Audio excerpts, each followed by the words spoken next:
Hello and welcome to New Frontiers on CCTV International. I'm Ji Xiaojun in Beijing. And today we're starting a brand new series in which we'll explore the history and development of Kunqu opera, which is one of the most popular forms of traditional opera in China today.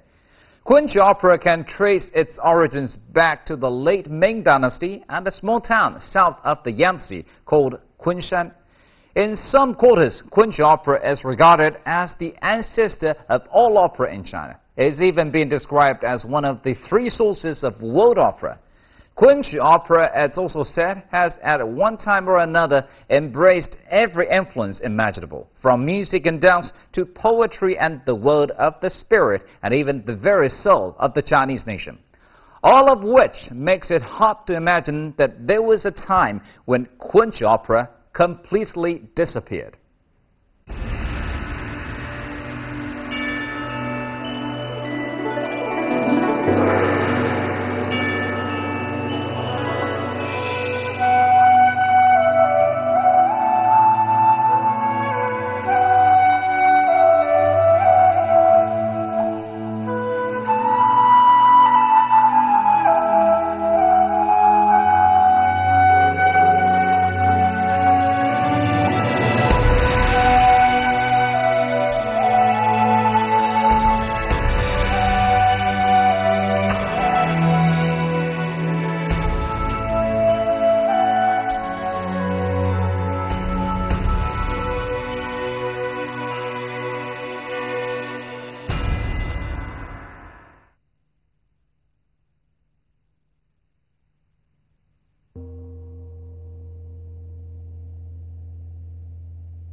Many great nations in the world have their own performance arts that are regarded as being of refined taste, and these are often used to express national spirit and various related sentiments. The Greeks have tragedy, the Italians have opera, Russians have ballet, and the British have the plays of Shakespeare. These performance forms and famous works are a source of pride in their respective nations. But what are the forms of performance that express the refined taste of the Chinese nation?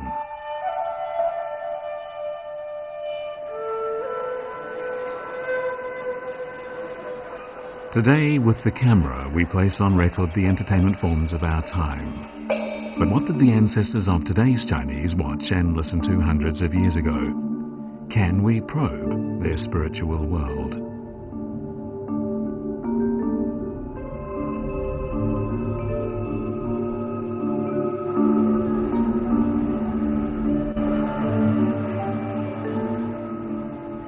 It is February 2006, and the China National Museum is holding a special exhibition. But the main part is not the 2,000-odd rare cultural relics, as impressive as they are.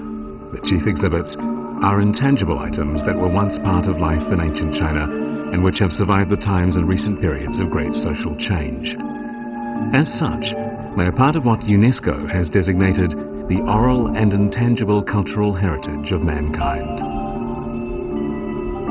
6 years ago, UNESCO was selecting the first batch of oral works to be formally designated part of the world's intangible cultural heritage.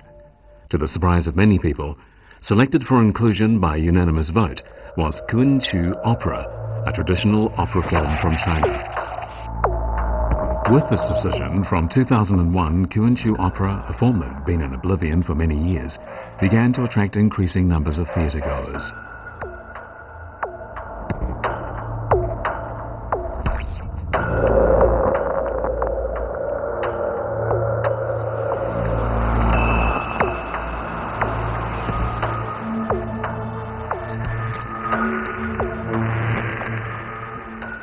In the winter of 2004, an entirely new version of the Kunqu opera, The Palace of Eternal Life, was staged in Beijing by the Suzhou Kunqu Opera Troupe. The troupe spent nearly 8 million yuan on rehearsing the work, and engaged the services of Oscar-winning art designer Jimmy Yip. Scholarly businessman Chen Qide from Taiwan invested heavily in this show, and considerable assistance was provided by recognized Kunqu opera artists. Before 2001, however, such an event would not have been possible.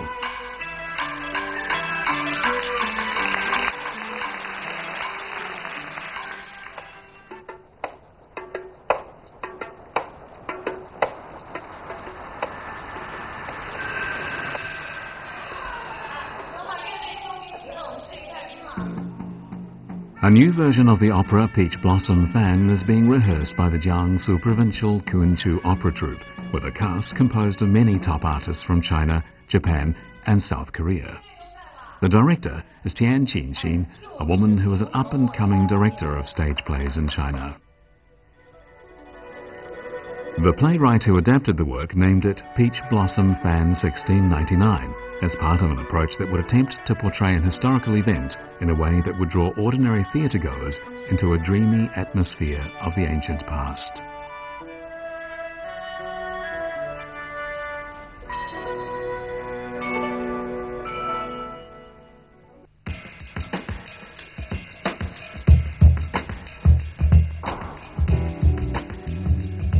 When Bai Xianyong took his new version of Peony Pavilion to the United States in 2006, each of the 12 performances of the work on the West Coast played to a full house.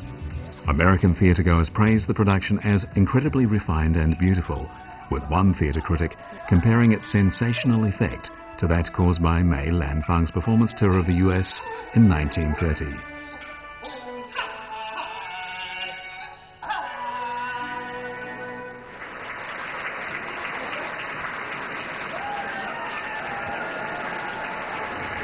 People cannot help but ask why it is, in the 21st century, that Kunqu opera, this very ancient theatrical form, still possesses such great charm.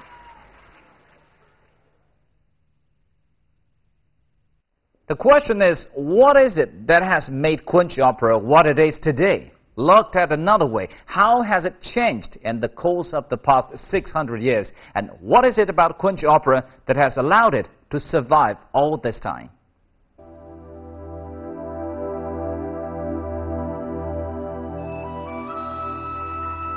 Suzhou in South China is a city with a history of 2,500 years. Kunqu opera took its initial form in the area of Kunshan in present-day Suzhou municipality more than 600 years ago.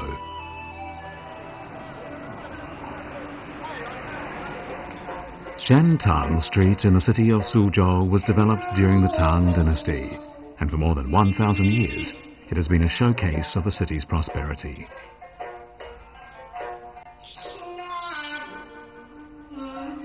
There is an old Chinese saying that speaks of the great beauty of the city of Suzhou.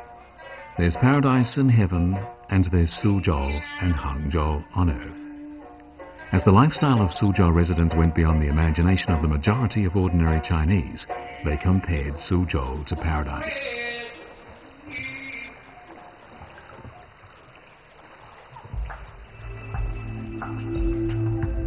In the middle and late periods of the Ming Dynasty, Suzhou became the largest metropolis in southeast China. Transportation was well developed, commerce flourished, and at the time the city was even more prosperous than the two national capitals Beijing and Nanjing.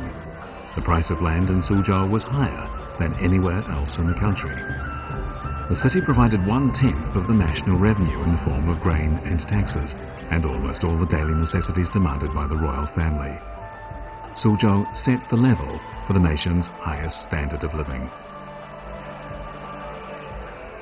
明朝中叶之后呢，沿着中国的这个长江中下游，那么跟大运河这么一个我时常说这个十字架构，还有中国这个东南沿海呢，经济发展的很快啊。那么经济发展的很快呢，社会也发生了变化。 所以，这个商品经济的这个蓬勃呢，使得商人阶层，换句话就是说是跟商业有关的一般人，不再只是士大夫阶层，它整个非常的蓬勃起来。这个造就了许多民间的艺术跟上层的精英的艺术跟文化有一个交流，上下的交流啊。这个交流的最有趣的这个场域啊，就是戏曲。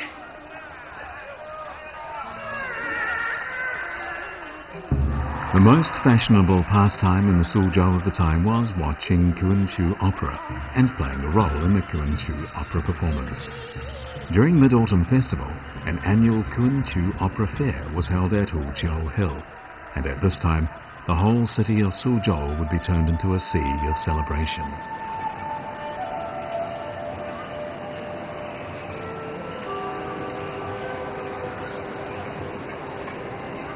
当年在湖秋山曲会，万人空巷的去看昆曲。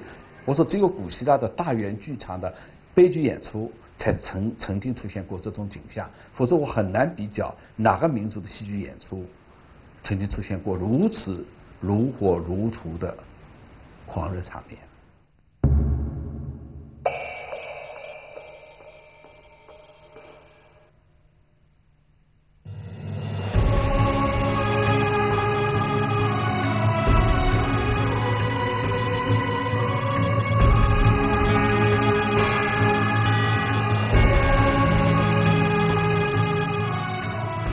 The Kunqu Opera Fair at Huqiu Hill epitomized the popularity of Kunqu opera in China under the rule of the Ming and Qing dynasties. The melodious melodies that originated in this area south of the Yangtze River were carried to the imperial palace and even to frontier towns in the provinces of Yunnan and Guangxi.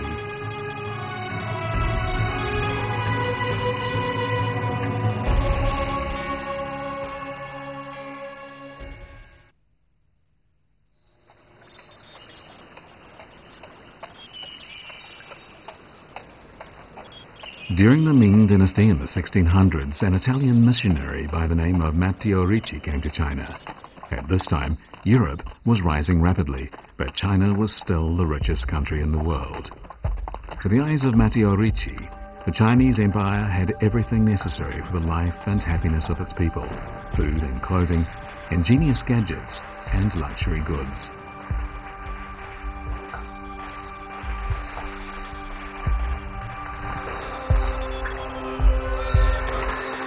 Matteo Ricci was surprised by the attitude the Chinese had toward wealth.